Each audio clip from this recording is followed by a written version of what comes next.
Hello, everybody. My guest today is Gordon Russell. In 2006, when nobody knew what cloud or SaaS meant, Gordon, who had launched the first independent Lilly Pulitzer store, decided to bootstrap a web-based cloud-hosted project to create a SaaS point of sale system and retail management system. This became Springboard Retail, which today powers 1,000 brands and retailers, processing $2 billion in retail sales annually. Gordon, you ready to take us to the top? Sure. All right. So first off, is your business model a pure play SaaS model or is it a transaction fee model? No, it's a pure play SaaS model. It is SaaS. Okay. So let's not jump ahead of ourselves. Take us back. Did you get this idea from after you launched the first Lilly Pulitzer store? Well, when I launched the first Lilly Pulitzer store, it was 1997.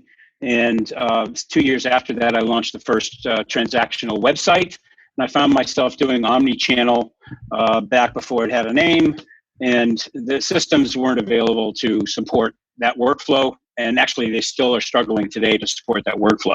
Okay. And ended up hiring in-house staff to build our own system. And we built a proprietary system that worked very well. And as time went on and people started using the name cloud to describe what we were actually doing, because we built web apps to actually run the business, we pivoted and put aside the proprietary system that we had built and embarked on a road to build a platform on the web that could work for all retail.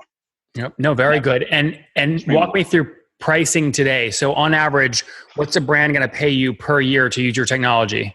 Well, we serve brands and retailers of all sizes. From single stores up to 50 or 100, retail sites. So the pricing ranges from as little as $69 a month for a single store up to as much as many thousands a month for a larger brand. Okay. We have a tiered pricing system that takes them up through starter and professional and enterprise tiers based on their requirements and the services and features that they need from Springboard. Gordon, just because this interview is very short, 15 minutes, and I don't have time to talk about all of your types of customers, if you did look at what your sweet spot was, your average, is it more like 70 a month or 1,000 a month? Our sweet spot in terms of price is actually probably around 800 a month. Okay. Is probably the average. But what we're seeing, though, is the market is coming at us. Larger and larger profile omni-channel, multi-unit brands are coming at us as they're seeing that their legacy systems just aren't able to keep Gordon, up. that's a good thing. That means you're doing something right. That's a good thing. That's a good thing. When did you launch this thing? Well, we launched in alpha in 2014 with a couple of my friends who ran retail stores. And then we moved to a beta program in 15 and to the general public in the second half of 15. Okay, so between 15 and now today here in 2019, how many customers have you scaled to? Well, we've got in the range of approaching 1,000, between 800 and 1,000, depending on how you look at it, because many are in the onboarding process as we speak. So okay. In that range. Now, Gordon, can I multiply that 1,000 customers times that 800 number a month you just gave me? You're doing about 800 grand a month right now, or is that not accurate?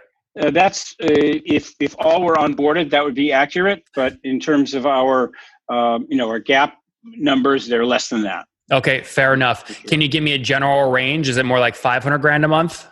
In that range, yeah. Okay, fair enough. Good. So closer to 500 grand a month. And if you're doing that today, help me understand growth, Gordon. Where were you a year ago? A year ago, we were probably at 200. Oh, good. 250. So you doubled. 220. You doubled year over year. Yeah, just about doubled. Where did most of that growth come from? New customer additions altogether, or expansion onto additional locations under the same brands? It's come from both. We have net negative churn in dollar terms. So how negative? 2%. So okay, 102% in dollar terms. We've lost a few names, but those were smaller retailers that really shouldn't have actually been boarded. And just to be clear, Gordon, that's not 102% churn. That's 102% net revenue retention. That's correct. Yeah, that's correct. That's correct. Yeah. And can you peel back that onion for me? So how much expansion do you have, and then what gap is that making up on your gross churned revenue? Boy, that's a good question. If you don't know, that's okay. I would say it's about 6%. Expansion? I would say. Yeah. That's expansion or churn? Expansion. Okay, which means you had 4% churn, add back 6, you get 102. I would, that's a rough guess. I don't have that number exactly, but it's close. It's no problem. No problem. Okay, good. So healthy economics there. Now, have you bootstrapped this, Gordon, or raised capital? I bootstrapped it until it was clear that I needed to get a stamp of approval, really. So I accepted. Gordon, you don't strike me as a guy that needs a stamp of approval for anything. Well, I appreciate that. Generally speaking, I don't. But I felt like in the long run that I needed to have someone other than myself invest in Springboard Retail. That was the advice, and I took that advice. And so we did business with a company called Lighter Capital out in Seattle. They have a great product. It's non-dilutive. It's lighter, as the name says. I don't have to do any collateral. Just they look into our records. They know how many customers we have. They know how much they see in our bank, how much revenue is coming in, and they take a piece of that revenue monthly. And it's been a great relationship. We've done 3 rounds with them over the past 15 months. How much was the first one? $200,000. And the second? 4, and then 5. So we've gotten over $1 million in total from them. And it's been a great relationship with them, and it's worked very well.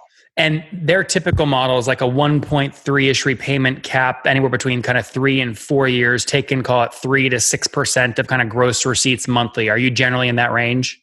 We were, but then in the last round, they call us the perfect customer. So we couldn't drive a better deal. So they actually converted us, and they're growing at the same time. They're actually adding products. So they converted us to a fixed credit instrument, the fixed rate, fixed term. And so we're on a 3-year term instrument with them now. That's great. So it's more like a term loan with a fixed interest rate. That's correct, with provisions for us if and when we go on to a further round. But Gordon, no covenants or warrants, hopefully? None. No personal guarantee? None. That's beautiful. So, and this is the only funding you've raised, no venture capital, no equity? That's it. That's wonderful. Okay, so you've scaled to basically a $6 million business here, bootstrapped. Do you still own, or your founders own 100% of the thing, and you've used Lighter Capital to drive growth? That's correct. That's great. This model with a Lighter Capital really only works if you know how you can invest the first $200,000 they give you to drive back more growth than what the percentages you have to pay them, the repayment cap over time. How did you? Where were you putting that money to drive growth, and how did you have the confidence at the time when you took the money to know that your pro forma would pan out? Well, that's a really good question. The number one thing I knew was that our product was supremely solid. We did it product first, and we had to do that because I also, the way I bootstrapped it was I owned a retail enterprise that was doing about $12 million and had tremendous growth through the use of Springboard Retail. So I had every bit of confidence in the product. We saw that the product was sticky. When we got customers, they stayed and they expanded. So I had really no problem with that. So what I did was invested in people because that was the missing piece. We needed to have people on board who were experienced and brought perspectives that we didn't have, because the core group that was running Springboard Retail actually came out of my retail enterprise. And that's good to a point because we understand the product, we understand the domain, we understand what our customers are going through. But the whole business of SaaS was secondary to us. We were learning that as a second business. So we brought in people who have experience in that world. And that's been driving tremendous growth because the customer profile is changing and becoming more complex. But Gordon, where did you, so that first tranche of cash from Lighter, it sounds like you spent it to grow the team a little bit. Were you hiring engineers, salespeople? Who are you bringing in? Both. Okay. Engineers, as a footnote, we also made a decision to move to a work from anywhere profile. So rather than have an office where we were geographically limited to who we were hiring, we last year decided, it's sort of by accident, but we ended up remote. We're not going to have an office. And that's great. How many people today? We're about 50. Okay, and all remote across the U.S., the world? The U.S. and the world. So that opened up hiring for us where we've got product engineers from the West Coast that we never would have been able to hire, and marketing people from Boston that we wouldn't have hired. And Yep. so the team has expanded really nice. So Gordon, how aggressive are you being on getting new customers in the door? If they're paying you $800 a month, what would you spend to acquire that customer? Fully weighted CAC. It's probably, gosh, I wish I had my new VP of finance here because he's got these numbers off the top of his What's your best guess? But, six times. Maybe Okay. 6 times. So you'll spend maybe, you're basically saying you have a 6-month payback period. Yeah. I think it's about right. And also, when you see larger customers coming your way, you're by definition going to be reducing your CAC, and that's what we're seeing. So we're talking with some really nice names that everyone would know. Brands. Wait, why is CAC go down just because the ACVs are higher? I've seen people spend more CAC on higher ACV accounts. Well, because the only extra thing we have to do is with these larger profile customers is actually pay for plane tickets to go see them. Yeah. We're not having to do any more outreach than that because the efforts that we're doing are finding them. So we just came back from NRF in January in New York, and the yield from National Retail.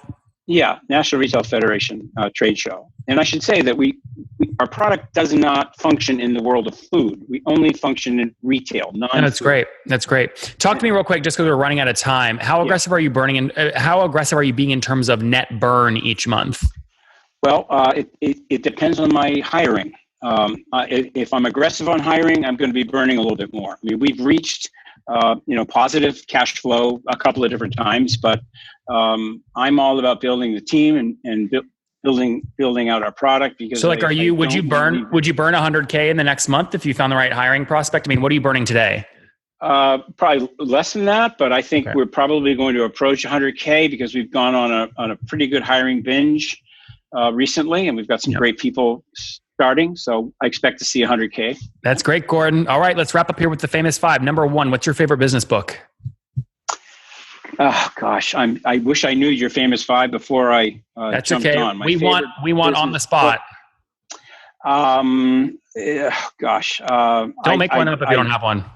Well, I do. I have tons, but I don't have one on the top of my head. Okay, number 2, is there a CEO you're following or studying? Again, I'm going to give you a really bad, I don't have an answer for you. Number 3, what's your favorite online tool for building the company? Favorite online tool for building the company? Well, I'm going to give you the fact that I don't have a favorite online tool for building the company. What tool, Gordon? There must be a tool. You must use tools every day to build the company. I use tons of tools. Name the last tool. Probably be the best one for me. Number 4, how many hours of sleep do you get every night? Let me look at my Fitbit.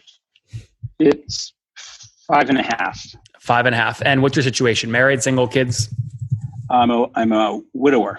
Okay. Any kiddos?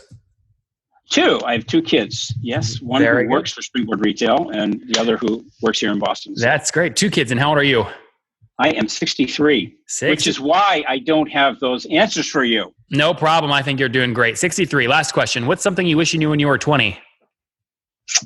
I wish I knew when I was 20. I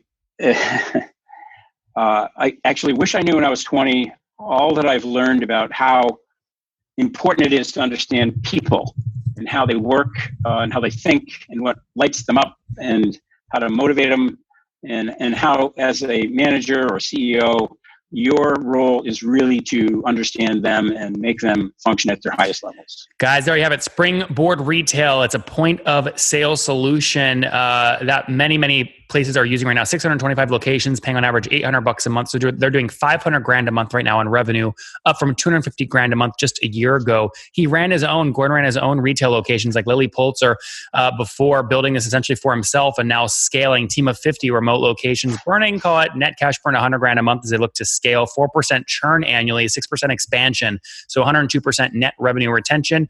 Payback period right now on new customer additions is about 6 months, which is nice. And again, they've only funded the company through a loan or basically a deal with lighter capital, $1 million, but they've held all their equity. Gordon, thank you for taking us to the top. Thank you, Nathan. Appreciate it.